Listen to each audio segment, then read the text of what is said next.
Previously on Alan Wake, Alice has been kidnapped. Alan, please help me. Alice? You'll do exactly what I say if you ever want to see your wife again. I can't tell anyone except my agent Barry. Damn it, Barry, they'll kill her. You're my best friend, and I'm worried that you're not right in the head. The ransom is a manuscript I supposedly wrote that's coming true before my eyes. It happened just the way it was on that page. So dark. I have found only a few scattered pages. I want the entire manuscript. The deadline is in 2 days. I found Mr. Wake's pages. Good girl. How the hell did she get her hands on the manuscript anyway? I don't know. She's resourceful. I told you were too hard on her. Listen, I found out all sorts of interesting stuff while I was digging around. Yeah. Mr. Wake, it's Sheriff Breaker. We have an FBI agent here, Agent Nightingale. FBI? He's anxious to see you. You'd better come to the station. Okay, I'll be right over, Sheriff. Let's make this quick, huh? Help you folks? Name's Randolph. I'm the manager. We're looking for Rose. Works as a waitress down at the diner. Rose, sure. Nice girl. Who wants to know? I'm Alan Wake. The writer, huh? I heard on the radio you were visiting. Well, I'll show you her trailer. That Rose, she's a nice girl. Always pays her rent on time. As I was saying, Al, I found all sorts of weird stuff from the local newspaper's archives. This place is crazy. Disappearances, mysterious deaths, urban legends come true, and, get this, most of this stuff takes place around Cauldron Lake. Well, you ain't wrong, mister. The Indians thought the lake was a doorway to the underworld. I'm the God-fearing type myself. I don't hold with that sort of thing. Yeah, okay. Anyway, there was an island there owned by a guy called Thomas Zane. Now, some of the articles I found about him make him out to be a famous writer, but I ran a bunch of searches, couldn't find a single thing he wrote. Zane was heavily into diving, so much so that the place came to be called Diver's Isle. But the volcano under the lake erupted in 1970, and Zane went down with the island.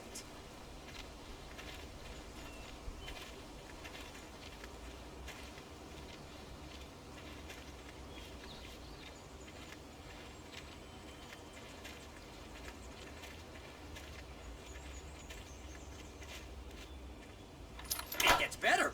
A local girl, Barbara Jagger, drowned in Cauldron Lake just a week earlier. They were lovers. Sure, Jagger's a local spook story. The Scratching Hag comes for you in the dark. Childish stuff like that. Anyway, Al, I'm just getting to the best part.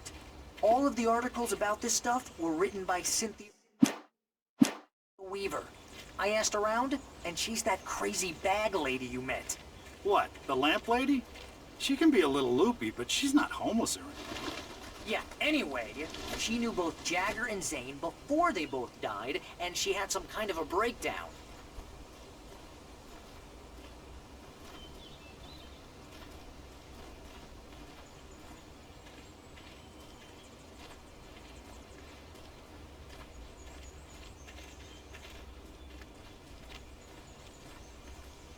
Well, mister, this here's Rose's trailer.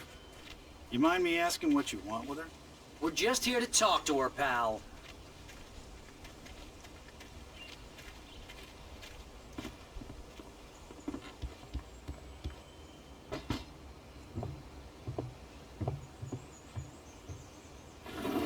Welcome to...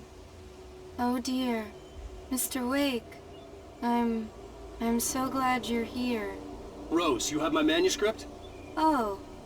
Oh yes. Yes. Please, come in. Hey, this is really good. Rose, Yes, my manuscript. I really need it. I understand. I know what you need. A muse to inspire you. Oh, for Barry? She doesn't have anything. Yeah, hey, Al? Al, what's...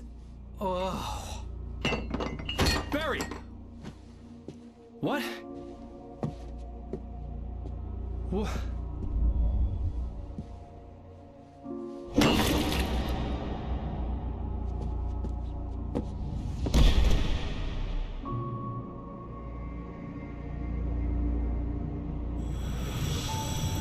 It's coming for you, hiding in my barber's skin. I'm too weak to stop it. You must turn the lights on. I promised I'd come visit you and your lovely wife. You must finish what you started. I insist. You must turn the lights on. Turn the light on. Back to work, boy.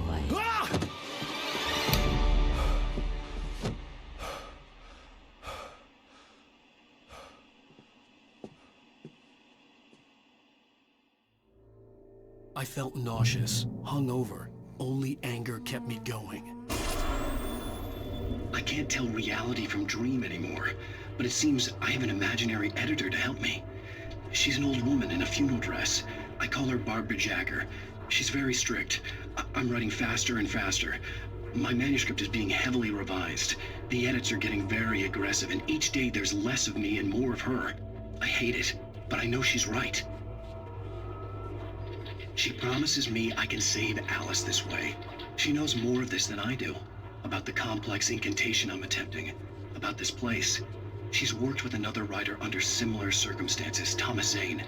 The genre of the story seems to be shifting. It's turning into a horror story. I'm getting close. I can feel it.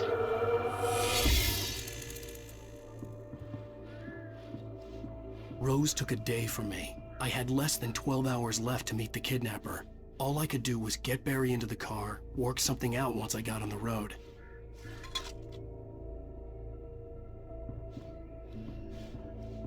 Barry was out of it. He was way too heavy to carry. You're right. I deserve more money. I'm so handsome. My gun and flashlight were gone. I'd have to find a way to get Barry into the car as quickly as possible. There was no time to waste. Mr. Randolph liked Rose. That little smile she had. How she was still sweet when life had tried so hard to make her bitter. It wasn't any of his business what she did in her trailer. But those strangers, the writer and his smart-ass sidekick, looked like trouble. And they'd been in there for hours, way past her normal bedtime. He reached for the phone and called the sheriff's station.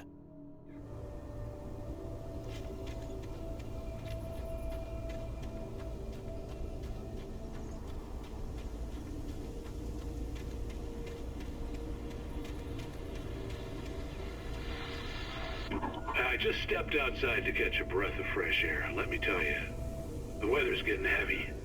Nights like this make me especially glad I'm here talking to you and not home in bed. Once the weather takes a turn like this, I can't sleep at all. It's all tangled bed sheets and dark thoughts, punctuated by the occasional plunge into nightmare. Is it just me? Well, perhaps it is. But I hope I can make the night a little bit easier to get through. Calmer, you're on KBF FM. Hey, Pat, it's Walt Snyder. What's on your mind, Walt? Well, I am the way you are, but, well, I can't sleep either, you know? I just been staring out the window here, trying to make sense of it all, but,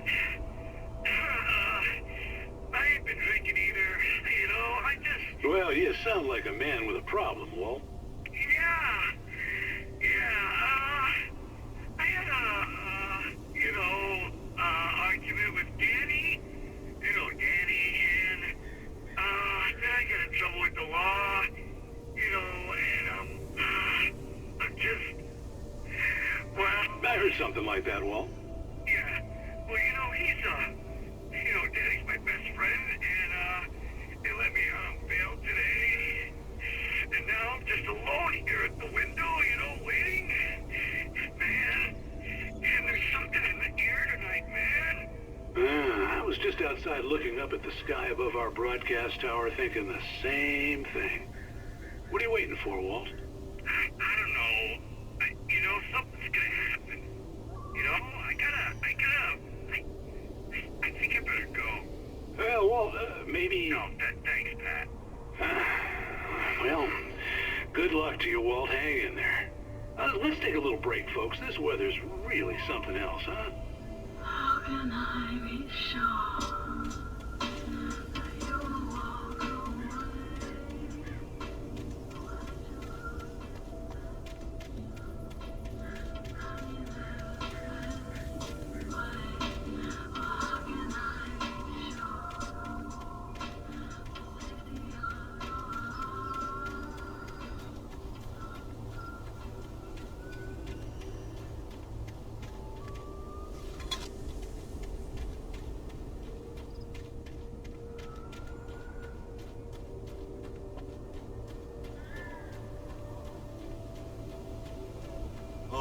gonna get it now.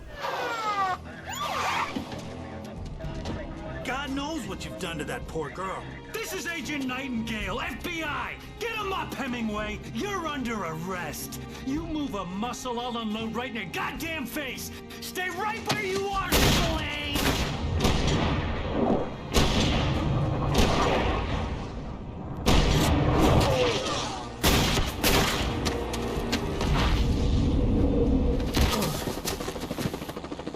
What are?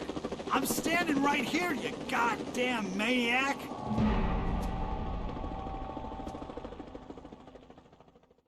I hated to leave Barry behind, but there was no way I'd miss my appointment with the kidnapper. Give it up, Mr. Wake! Come on! Get up here! Don't let him get away! Move it! Move it! Move it! Don't let him get away!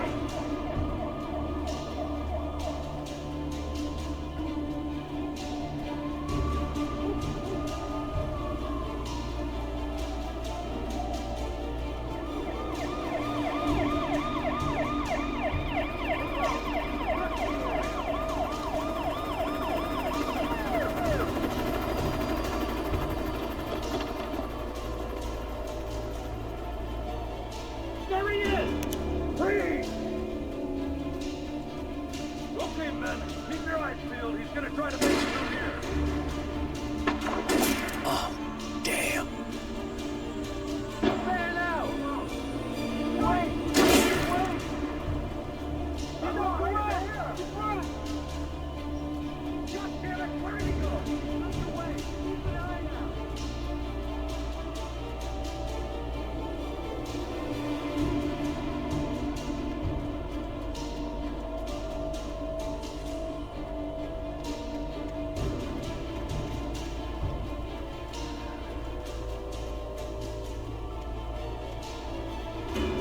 He's gone! Come on, guys! We need to head him off! For decades, the darkness that wore Barbara Jagger's skin slept fitfully in the dark place that was its home and prison. It was hungry and in pain. It dreamed of its nights of glory when the poet's writing had called it from the depths and given it a brief, terrible taste of power and freedom. The rock stars had stirred it from the deep sleep the poet had sunk it back to in the end. When it sensed the writer on the ferry, it opened its eyes.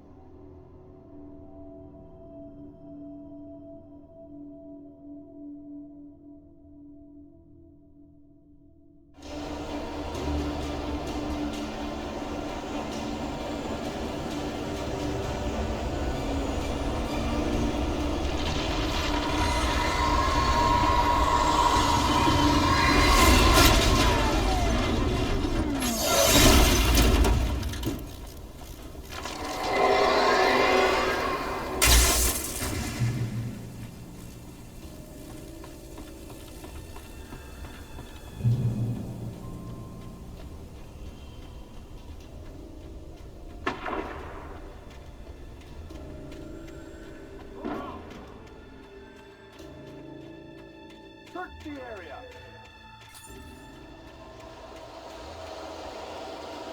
Stay sharp! This way! Over here!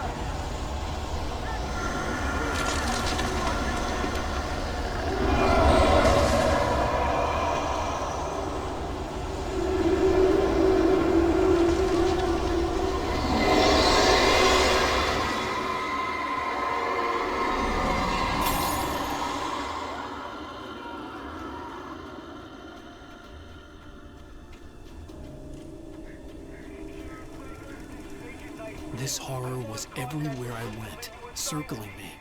The cops didn't stand a chance. They were after a writer, not a monster.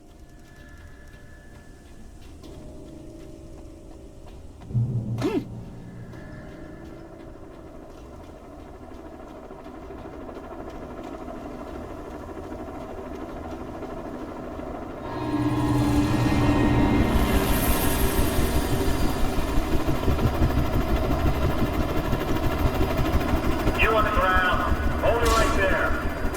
There's nowhere to run. Freeze!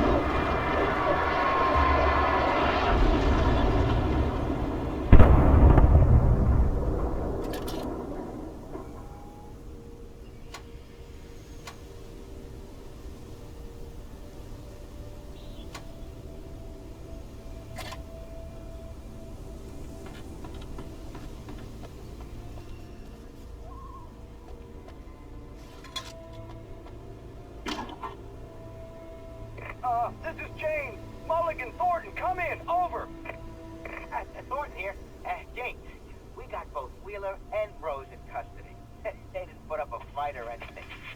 But anyway, hey, what are you doing? Come on! Sit down and give me that.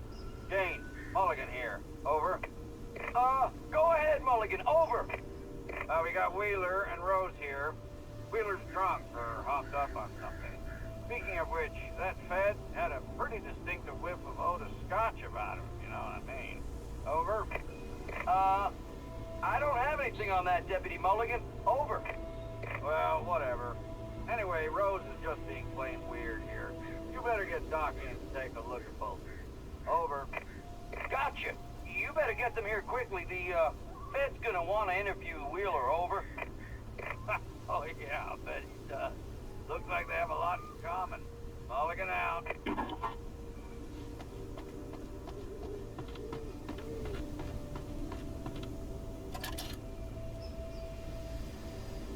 I could see the lights of the radio station in the distance.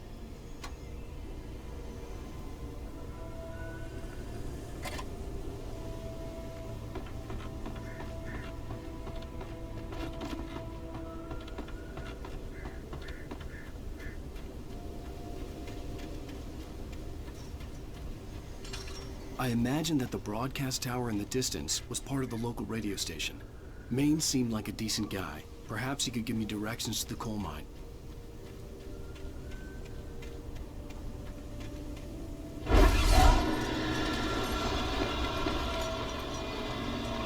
Unnatural shadows clung to the gate. The darkness that was after me was trying to stop me. I wouldn't get through without a light.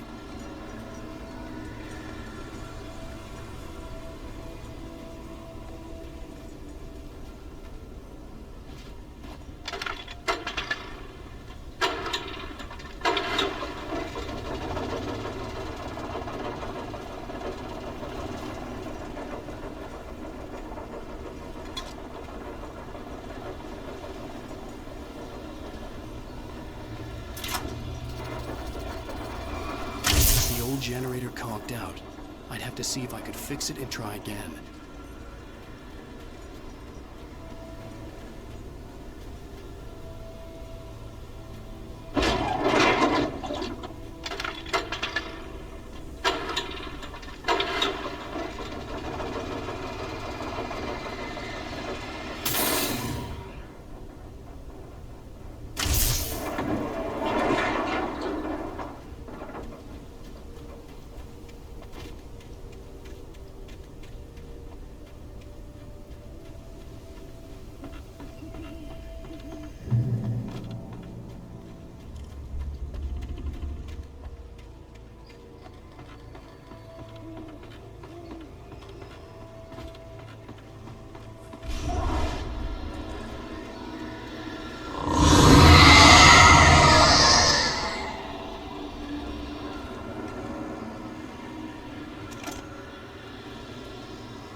It took me a moment to recognize the flashbang grenades. They were an ideal weapon for my situation.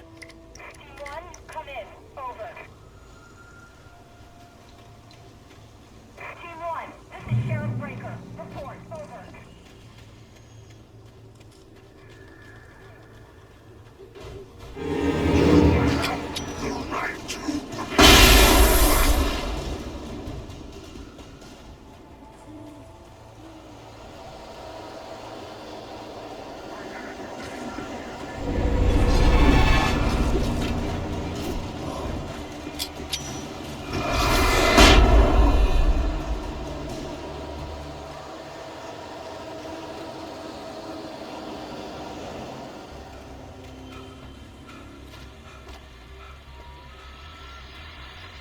And here's another call. You're on KBFFM with Pat Maine. It's Milt Peabody, Pat. What's on your mind, Milt? Well, I live near the trailer park, Pat, and there's a big ruckus going on over there. Well, that's just up the road from me, too. What's going on, do you know? I don't know, but there's a bunch of police cars there, lots of sirens, a helicopter buzzing around, and I think I heard some gunshots. Gunshots? Yes, sir, like from a pistol. So can you find out what's going on? Because it's just next door and they're popping off guns there. They're still shooting? No, it was maybe 10, 15 minutes ago. It sounds serious, Pat. I'm telling you, it don't sound like no party. I'm certainly going to give the station a call, Milt. Okay.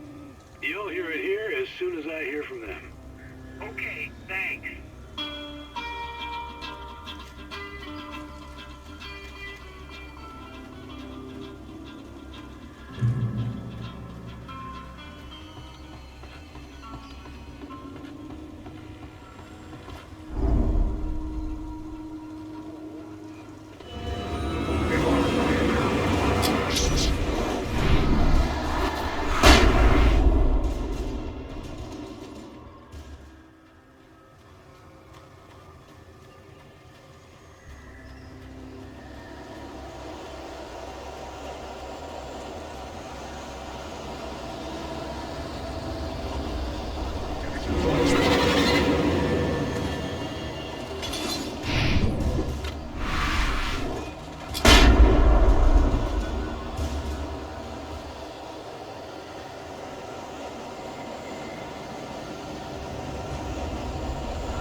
to get to the coal mine. Well, hello, Lorna. What do you have for us? Well, I just don't see why the cops bothered with the trailer park. What do you mean?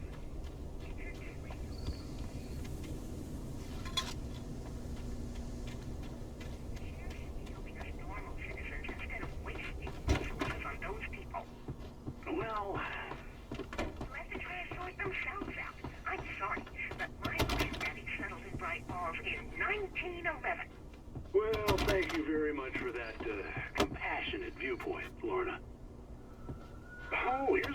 surprise, the famous writer Alan Wake just walked in. Folks, I'm going to see if I can talk him into an interview.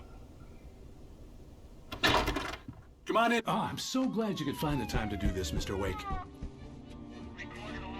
Nowhere to run now, Dan Brown. You back away from me. Don't hurt it. Whoa. Everyone calm down. Put the gun down. We're all friends here, right? Cool your jets, Nightingale. We got him. Judas Priest! What the hell's the matter with you? There's a civilian in there.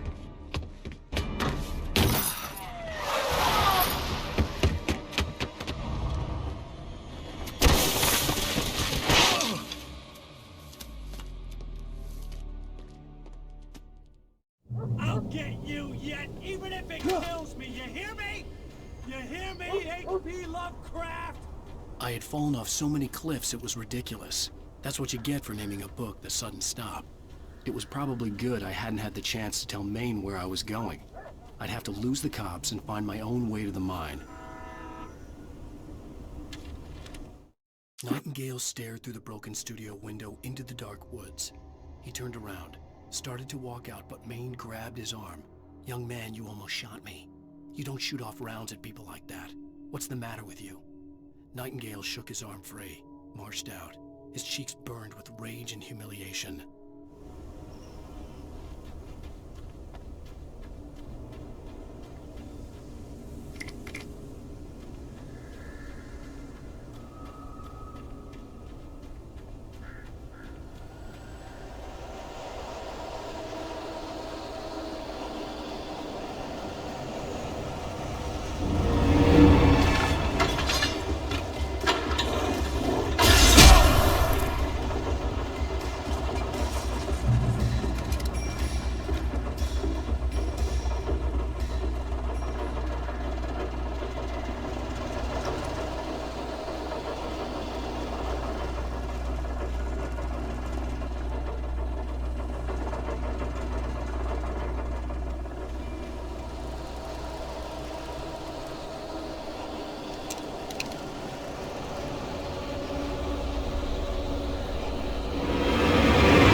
No sensible reason for the power company work lights to be here.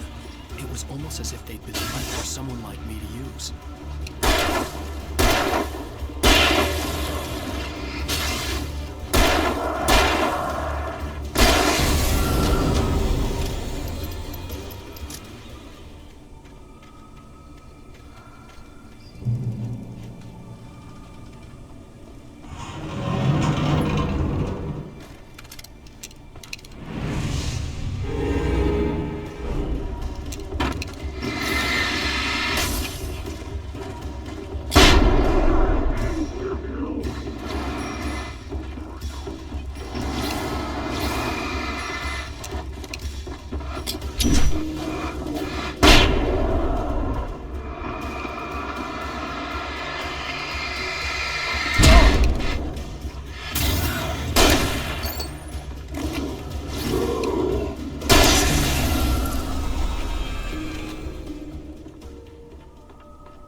The bulldozer's engine roared to life. Mud and rocks flew as it fought for traction.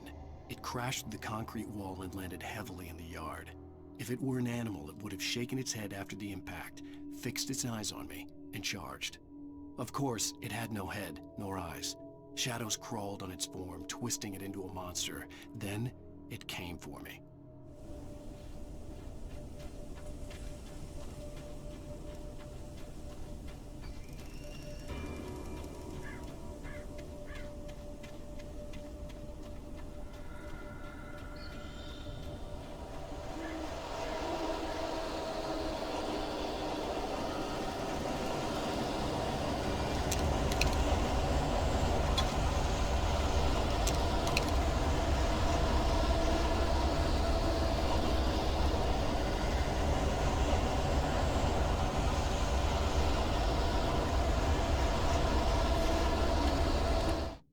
Sarah trusted her gut, and her gut said Agent Nightingale was an asshole.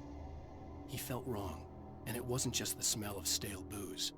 It was in the way he flashed his badge, pulled rank, the look in his eyes when he wanted answers. Where was Alan Wake? What was this about an accident? Where was his wife? And most importantly, why did she let Wake go?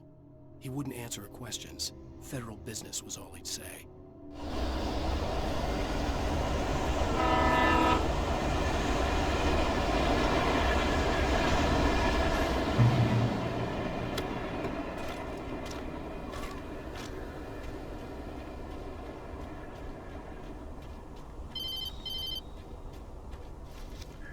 Hello? The most stubborn man I've ever met. Alice? Alice? Alan, I'm so afraid. He keeps me in the dark. Please help me. I look at you, Alan, and it's not you. It's something else. Looking out from behind your eyes. Alice, I'm here. I'm so alone here. It's all gonna go to hell. You need to be careful. Cooperate. The connection had been terrible, but that wasn't the only thing that hadn't been right with the call. She sounded wrong somehow, but she had called me.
The pipe wrenched itself loose from the bridge's steel framework. Wrapped in darkness, it floated in midair, twitching. For a moment, I didn't understand what I was looking at. The heavy object lurched at me with impossible force. I threw myself out of the way, but just barely. When I turned my flashlight on it, it shook in a dark rage, before it flew at me again. I could see a railway bridge up ahead, and a warehouse of some sort on the opposite shore. I hoped I could find a car from there.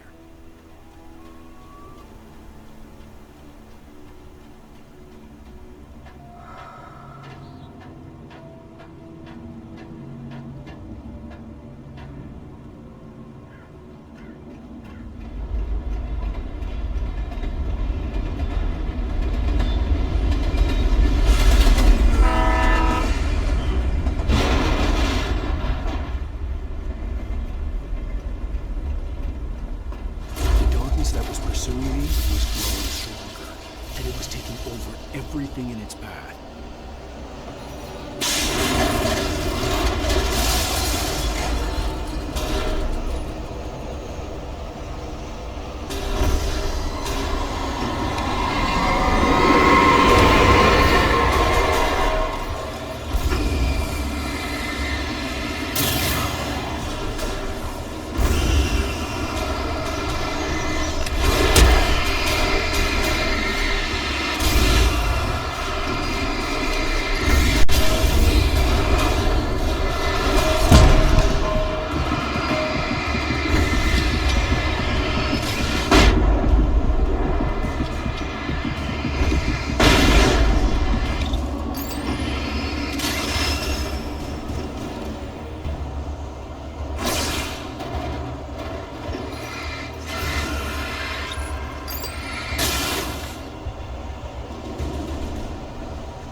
I slammed the door shut right in his smug face. He pleaded for me to open the door. True to form, the asshole actually thought I would obey. I had no sympathy left, no guilt either, not for him. I took a moment to savor the scream. I bet I had a smile on my face. It was all that I had time for. The dark presence was inside the lodge with me.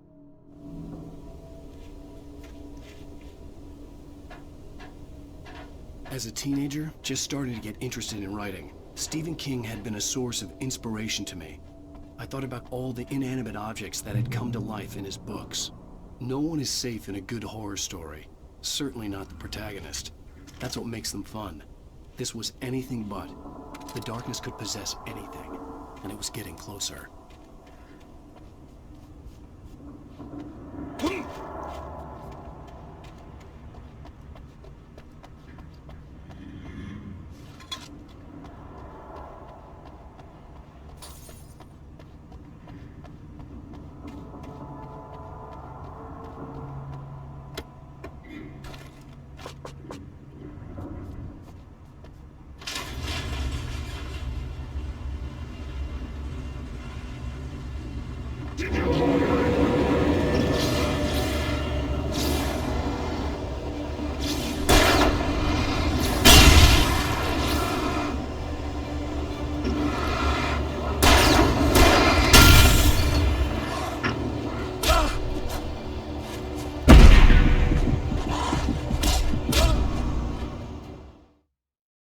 Come to life in his books.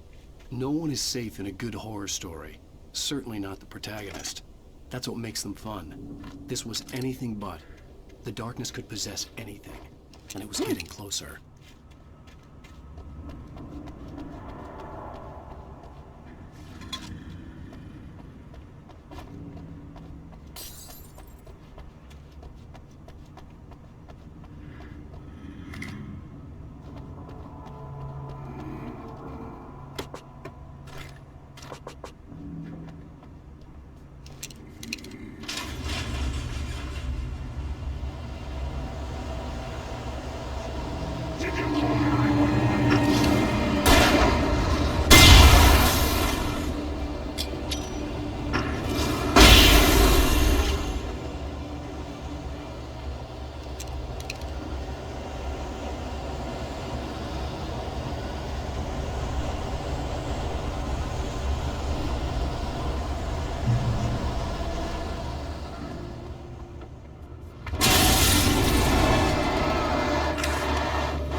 We take the facts of our existence for granted, unaware that they are merely a thin veneer of desperate self-delusion, covering a vast cosmos of madness and horror.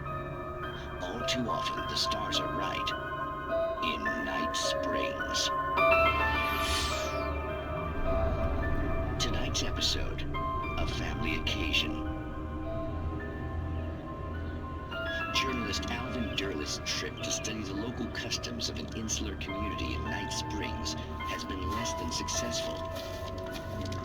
Until tonight. Well, I'm glad you changed your minds about this. Ancient customs, local mythology. My editor loves this kind of stuff.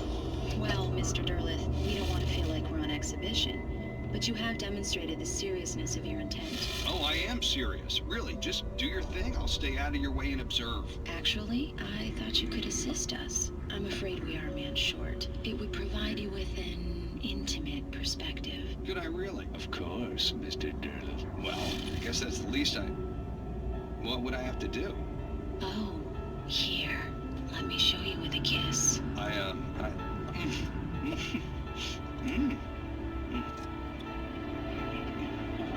What did you...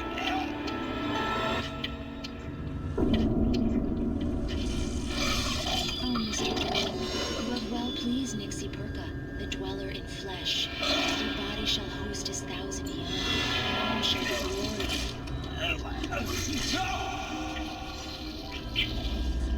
Shh, darling, be calm. Shh.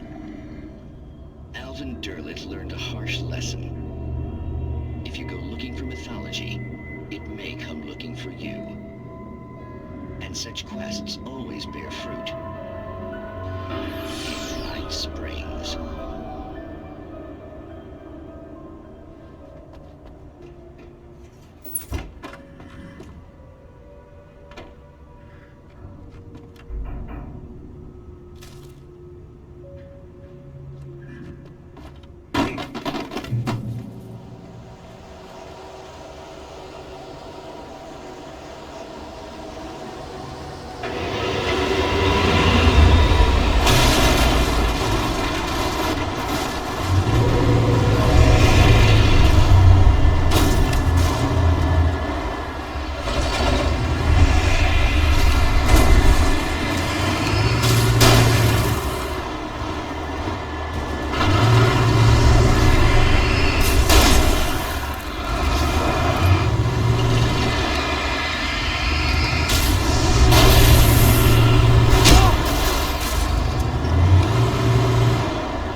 I had never been this glad to see the sunrise. I had a couple of hours to get to the coal mine.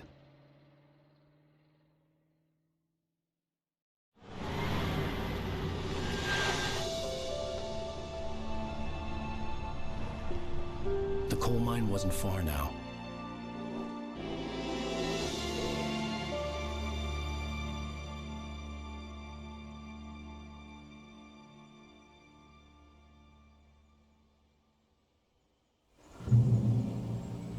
Today, I would meet the kidnapper, and he would give me Alice. I wouldn't give him any other choice.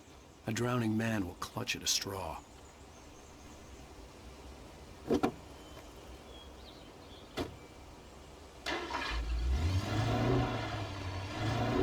by little, without realizing it, I'd come to believe that the story in the manuscript was coming true.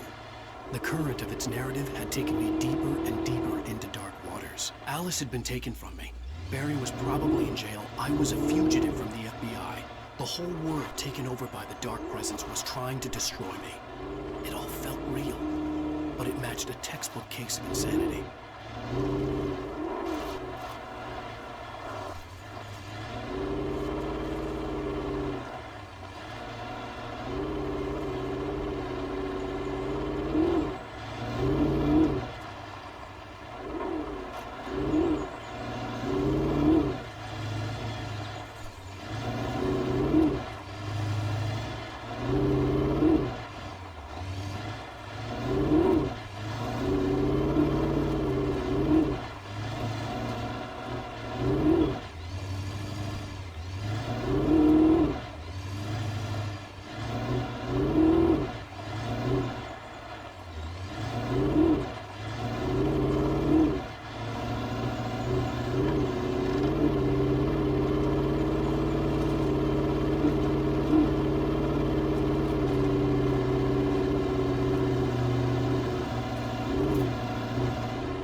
This is Pat Main, and you're listening to KBF-FM. Folks, I want to apologize for kind of abandoning you to that looping music track last night, but I was detained. You see, I encountered a big-shot G-man with an itchy trigger finger who could use a lesson in manners and a boot in the ass, not necessarily in that order either. Now, folks, I know I'm not being very informative here, and I apologize for that. I really should just keep quiet, but I'm just so peeved right now, because some people just shouldn't be carrying badges. I'm just glad that our Sheriff Breaker was there to straighten things out. And if someone I met last night is listening, let me just say, I'm sorry if my mouth got you in trouble. I'm pretty sure you're not the bad guy here. Godspeed, son. I hope you know what you're doing. Now, on a lighter note, I'll be talking to Dr. Nelson all morning. But first, a little music.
For Mott, spying on the writer on the ferry had been a disappointment. His boss had made Wake out to be something special, but Mott hadn't been impressed. He'd gotten a good long look at the wife, though, and he liked what he saw.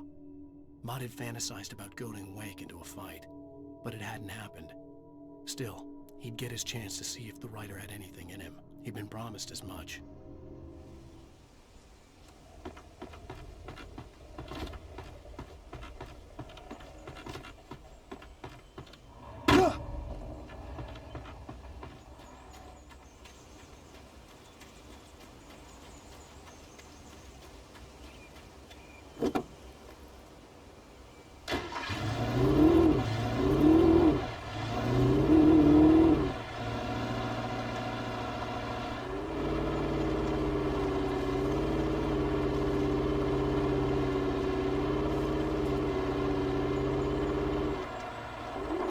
I was early. I was supposed to meet the kidnapper at noon in the main building. The coal mine was quiet. It was a museum now.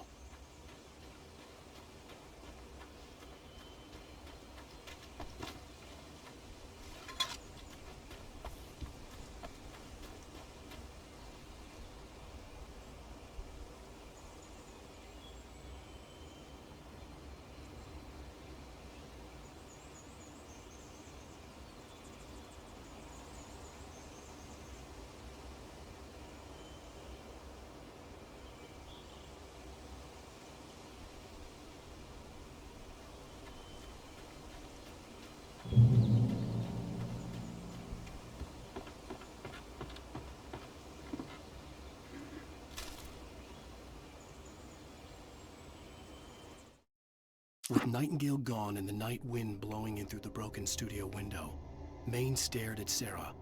The sheriff looked away. Maine's voice shook with barely controlled anger. That boy's doing more drinking than thinking. I hope you know what you're doing, Sarah. He's got a sickness in his eyes. You take my word for it. He wants Wake for a reason, and it's not for anything good.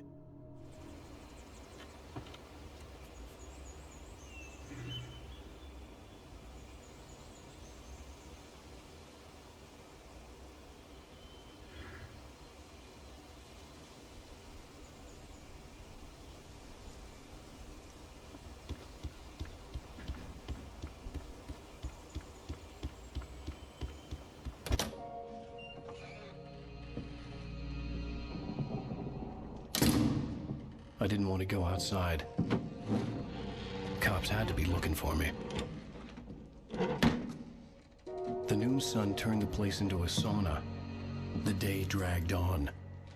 Different scenarios ran through my mind. Ways of how I'd torture the kidnapper to get Alice back. Or the different horrible things he could have done to her. I imagined her dead. I had no way of knowing she was still alive. It was killing me. I was running on blind hope. It was all a waste of time. The bastard never showed up.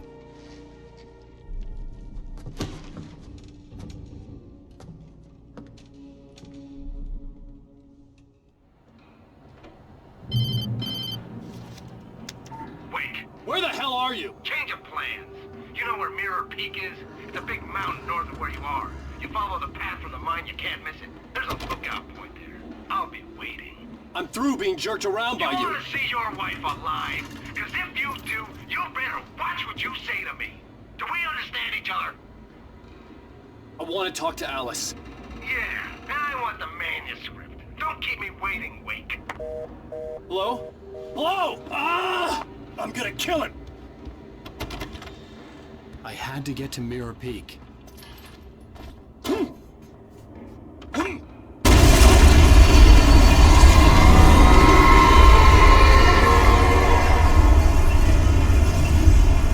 It was close. Maybe closer than ever before.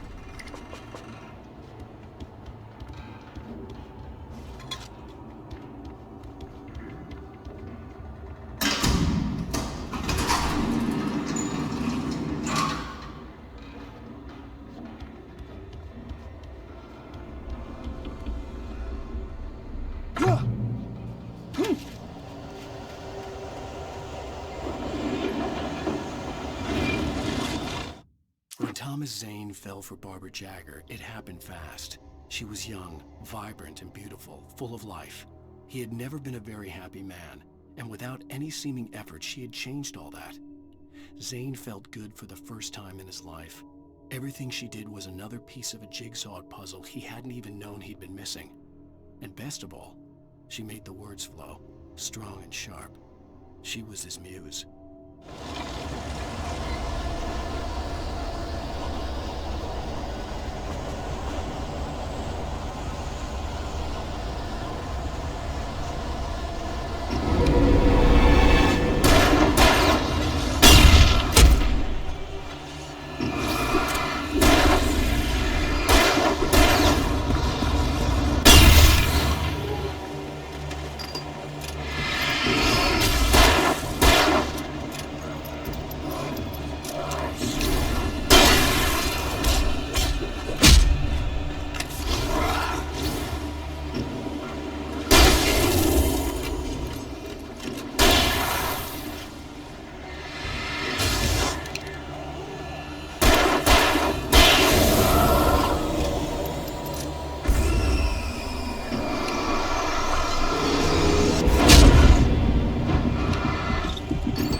The only way to reach the hillside ahead was to go through the building. I had to find a way to avoid electrocution.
Some of the Taken retained echoes of their former selves, but these were just the nerve twitches of a dead thing. Nothing remained but a shell covered and filled with darkness. In most cases, these puppets were enough for the purposes of the Dark Presence. But for anything more elaborate, as with the writer, it was different. It needed his mind. And so rather than taking him over completely, it merely touched him.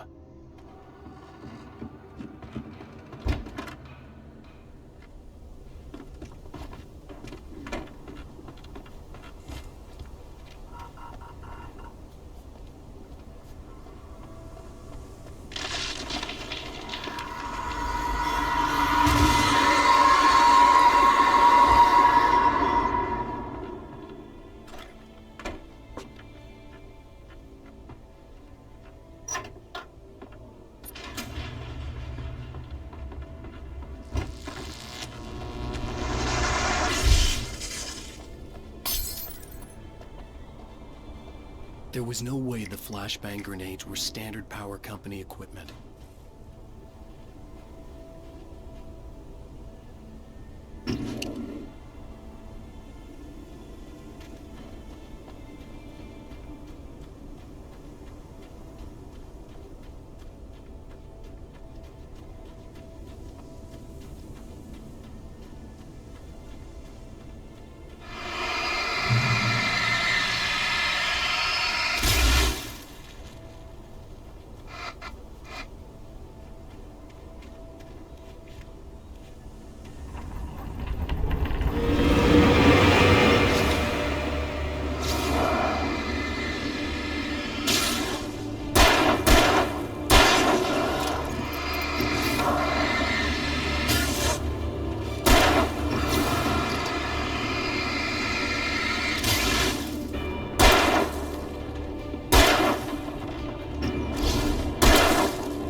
I stared through the bars of the jail cell. Barry stood behind me, swaying on his feet, looking as ill as I felt. Agent Nightingale stood on the other side of the bars with Sheriff Breaker. Nightingale had a stack of manuscript pages in his hand. He seemed unhinged as he gloated. "Well, I've got you now, Raymond Chandler. It's all here. All the evidence, including conspiracy to murder a federal agent."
I had no real plan.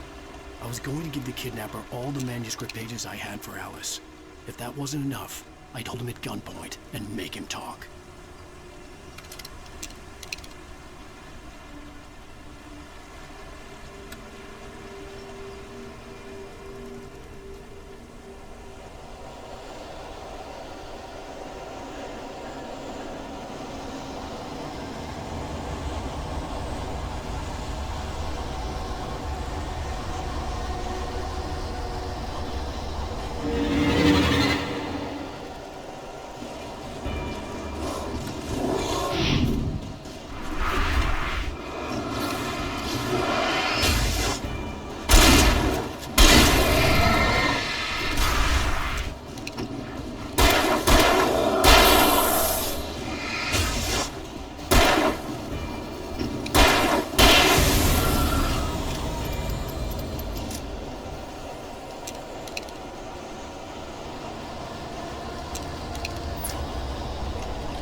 presence was moving ahead of me in the same direction I was going. A cold feeling settled itself in the pit of my stomach.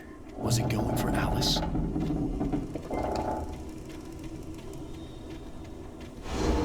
The graveyard shift may cause cancer.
The place was dead, a ghost town.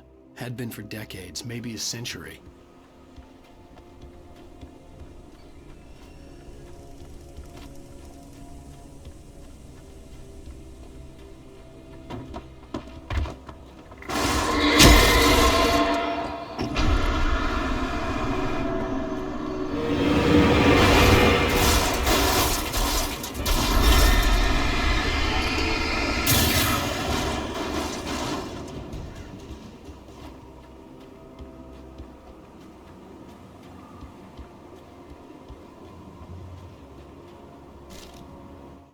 Things were never as simple in real life as in fiction.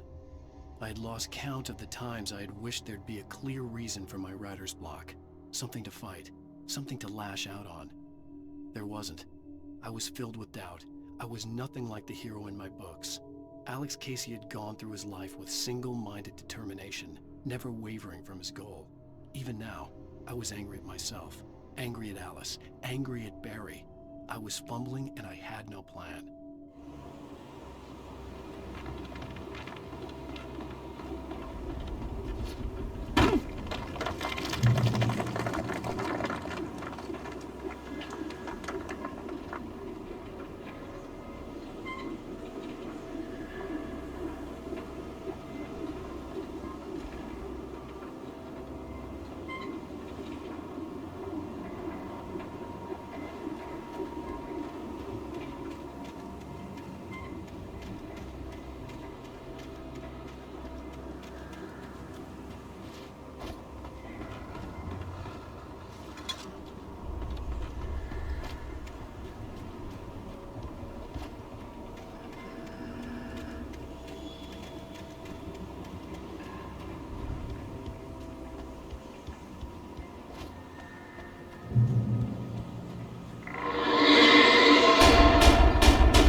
side of writing is a struggle. I feel ill. I managed to make my way downstairs. There's a shoebox filled with books and papers by Thomas Zane. It's very hard to focus, but I managed to read some of it. He's a poet, and a good one. He writes of muses and creators summoning fabulous things from a magic lake, using his powers to shape the world of a realm of gods and dreams and demons, dark things that wait for a chance to slip through, wearing the flesh of men as disguise. Zane writes about himself, his girlfriend being taken over by a dark presence, about growing scared of the lake. Zane believes it's a mirror to the gaping void of darkness above, where some Lovecraftian presence lurks. I crawl back upstairs. I'll borrow these things for my story. They ring true. They fit.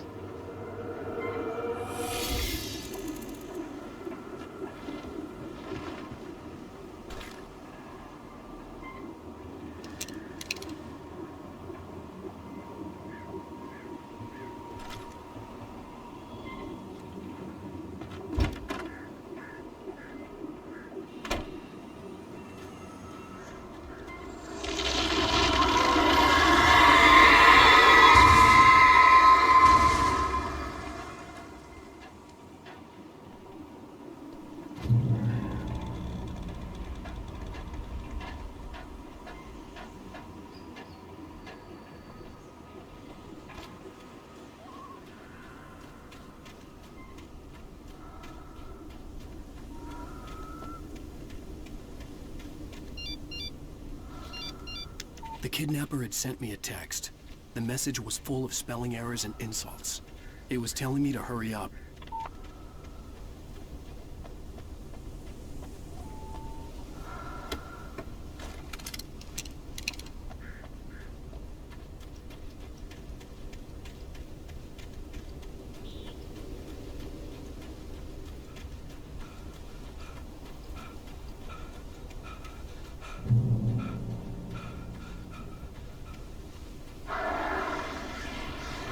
Birds.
Without warning, the headache stabbed at my brain.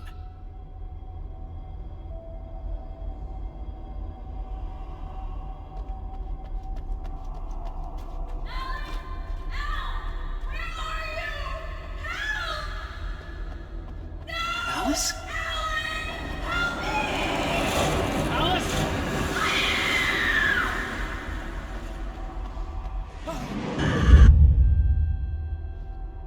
I'm losing it. I gotta get out of here.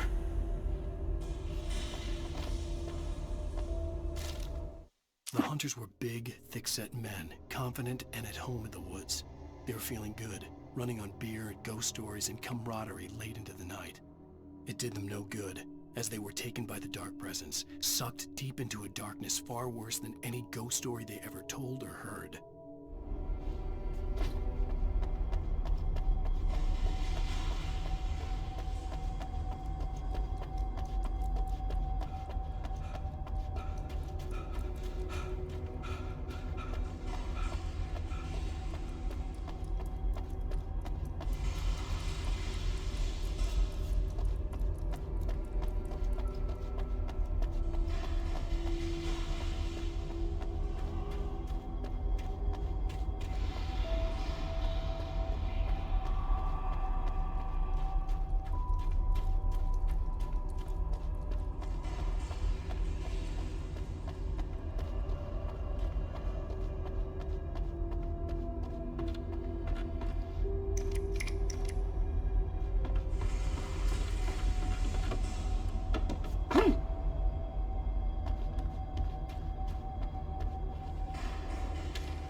Even behind the closed doors and curtains of his grimy room at the Majestic, the local motel, Nightingale could feel the locals' eyes on him, the unrelenting pressure of their judgment. He forced it out of his mind. For all he knew, they could all be under Wake's spell already. You do what you have to do to get the job done. He took comfort from the bottle in his hand. Please, he thought, just let me get through this.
I'd have to make my way up this mine shaft in order to go on. Maybe the machinery could help me with that.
Lightning flashed behind the windows of Cauldron Lake Lodge.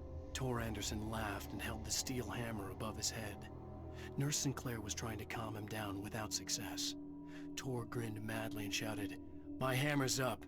Here's a friendly poke from Molnir, wench."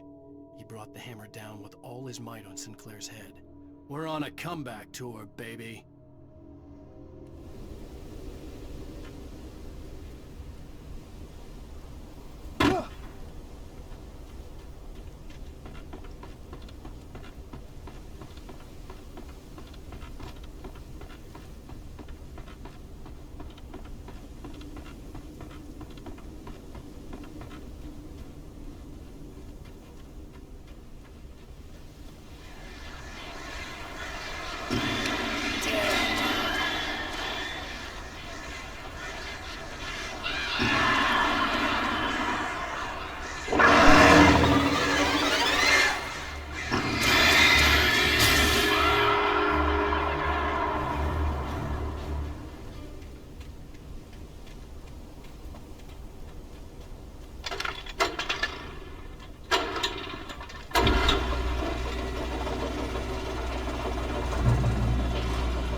Another cable car. Just great.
Mott had checked all of Stucky's rental cabins. There had been no sign of the Wakes. It was dark when he'd found their car parked at the end of the road by Cauldron Lake. It made no sense. They must have taken a wrong turn, but there was no sign of them, and the car had been there for hours already. Frustrated, Mott stood on the rotten ruin of the footbridge that had once led to Diver's Isle before it sank beneath the waves years ago. The boss wouldn't be happy.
I could see Cauldron Lake. I thought I could make out the spot where the island and the cabin had been.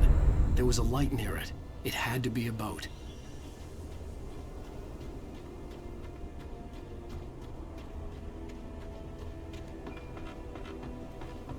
I was close now. I had to get there fast. I tried to hold on to Alice, but her form melted away. I was losing control. Dr. Hartman stood in her place. I wanted to hit him, but my arms were jelly. He smiled. It was a reassuring smile, and I hated him for it. I had to give you a sedative. Don't fight it. You went through another rough period. Right now, it's very important that you stay calm. We don't want you to have another episode. You're a patient at my clinic. Have been for a while now. I dreaded what I would find.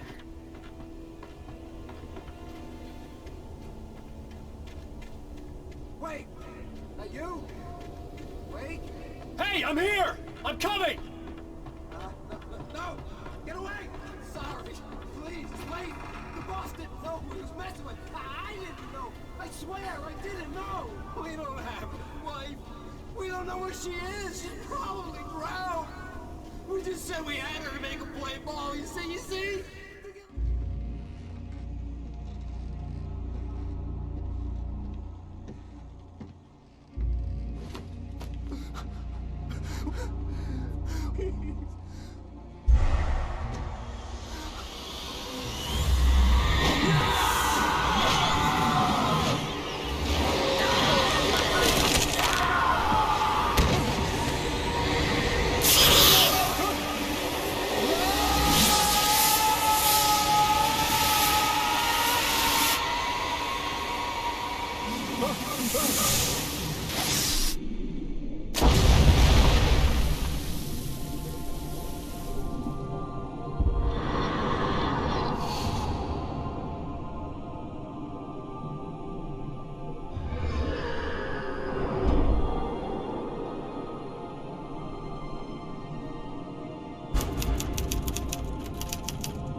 Oh my, what a wretched life. I was born on the day that my poor mama died. I was cut from her belly with a Stanley knife. My daddy did a jig with a drunk midwife.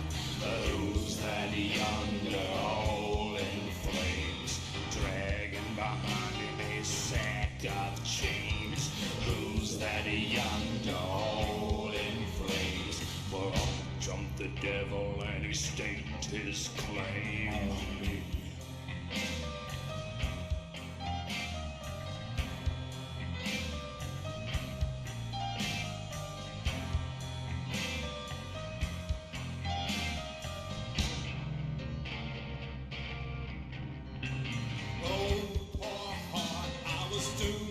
Start, doomed to play the villain's part. I was the baddest Johnny in the apple cart. My blood was blacker than the chambers of a dead nun's heart.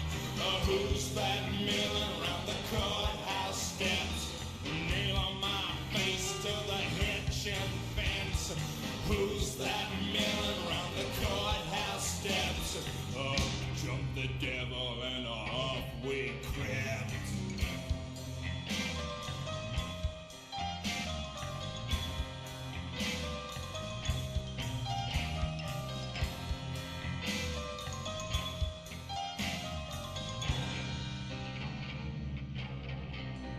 Oh no, where could I go with my hump of trouble and my sack of woe?